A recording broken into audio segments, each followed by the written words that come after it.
Okay, good. You're good. Alright. Yep, you're good. Oh, you're start? Okay, alright. So we're doing the origins of progressivism and education reform.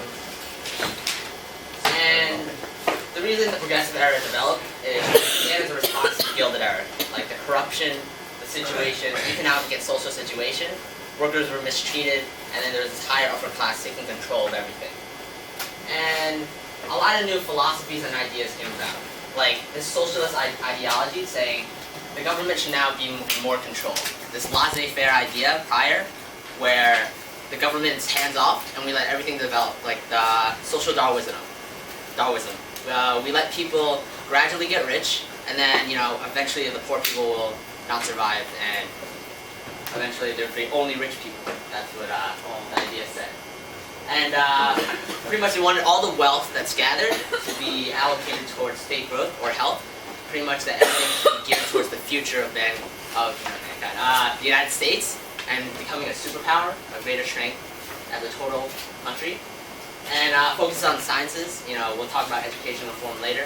But now there's more focus on developing children at a younger stage and seeing them and practicing new ways of growing. And Kanye West said this the best. No one man should have all that power, saying no corporation or single person should have a lot of power, too much power in the United States. So, for instance, Rockefeller, Carnegie. And a response to the whole Gilded Era and the corruption was the social gospel. And if you guys remember, the Second Great Awakening was a time period where there was a desire for social reform, where religion came about, saying we should really change things for the better. And this time around, instead of a reaction to whatever it was in the past, just to the industrialism, saying that there was more the mistreatment in the workers were now being misused. They weren't making enough wages to support themselves. And once again, religion comes a big part of it. Christian values came on social issues. And one of these pastors was watching things live. And he wanted the churches to now address the issues from a rise in capitalism. Meaning that the churches before, they also supported this idea of laissez-faire. Let everything gradually grow and develop as is, and not touch it, because then eventually it should gear towards a better thing. But then Washington said, no, it's not going to happen, so we really got to put our hands in, help the poor people in poverty, and try to develop them into better people for society. And mainly what he advocated for was for the right to form labor unions, which was pretty controversial at the time, because the laissez-faire idea. And he also wanted no more child labor, etc. And the effect of the social gospel, at first it's actually quite unorganized. There are two differing ideas. One was more focused on the individual, and one was more focused on society. So came along with a name called Walter R. And he pretty much was, the most famous person of the social gospel. And his ideas can be summarized in this quote saying, it's not a matter of getting individuals to heaven, but transforming the life on earth into harmony of him. It's pretty much saying, we shouldn't wait for things to come about to us. We should take action. We should really address the issue of all the problems happening in the United States. And he pretty much preached against social Darwinism and industrial conditions. Once again, that he really committed to the idea that all what was current really was gearing towards the wrong direction.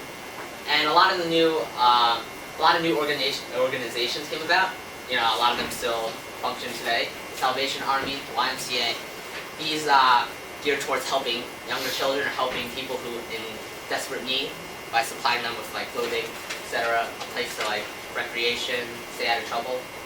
And he also, pretty much the social gospel treats the idea of is the obligation of the rich to help the poor.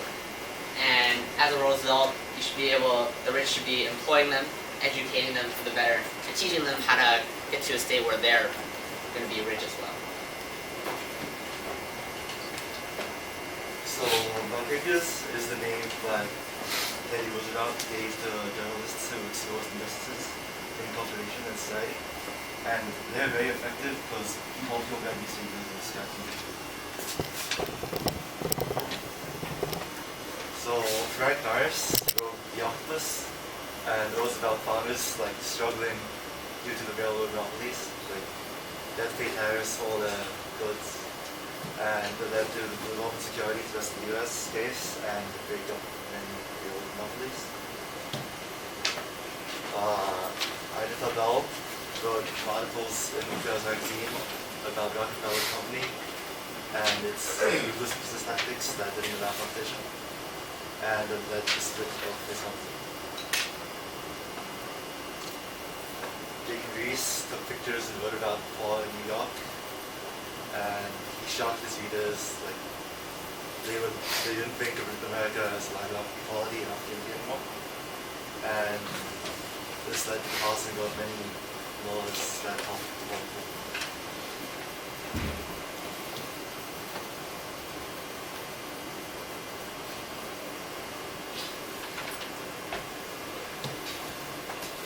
And Alvin Sinclair, he wrote Jungle about the meat industry and how workers are mistreated and how they suffer in factories. But instead of getting worker reform, he gets food reform.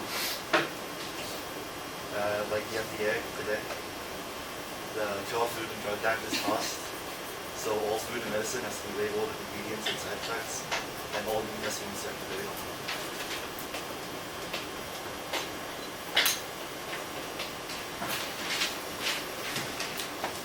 So education pre-progressive era had a lot of problems. Like education was not the focus because a lot of families were in agriculture work, so education was not mandatory. A lot of times children would not receive more than 5 to 6 years of education, and only like 3 to 4 months every year, which is the equivalent of maybe an elementary school education. Also, poor families could not afford to send children to school, so city workers and poor farmers didn't have the money or the means to send kids to school. Further, another problem with education. And also education was pretty expensive, so it was mainly reserved for the wealthy, and that preserved the trend where the wealthy rule over the poor. Also, education was not mandatory, and the traditional form of teaching was curriculum-centered, so it was not as effective as the forms of education that developed in the progressive era. So during the progressive era, progressive education developed. It stressed individual learners' interests with little interference from instructors. So it was beneficial in giving kids the opportunity to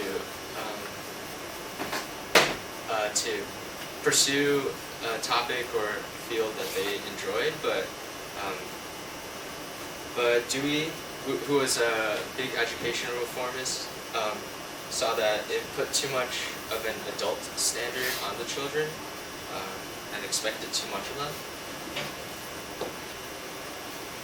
So John Dewey, who is one of the main reformers in education during the progressive era, saw a balance between traditional and progressive education, meaning that he wanted the curriculum and the content covered in traditional education, but didn't want its inflexibility. But he also wanted children to pursue what they like, their interests, but he didn't want the laid-back kind of form of education that developed in the progressive era. So he formed the Dewey School, which he used as a kind of a laboratory to develop empirical data about what the best form of education would be.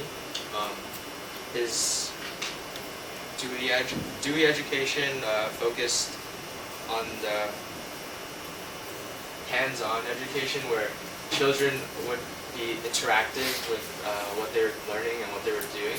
So they would have the same curriculum as a traditional education, but he would implement activities and just allow the children to interact with and apply what they're learning in school to daily life.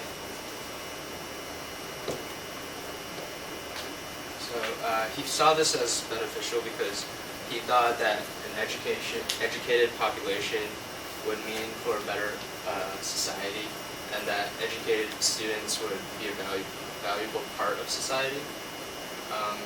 He believed that school should help develop the skills that children needed. A quote from his experience. He also believed that education is based on the quality of the ideals of society. So he thought teaching kids democracy in school would eventually have them grow up and also develop democracy, maybe spread democracy, and just be a valuable part of society.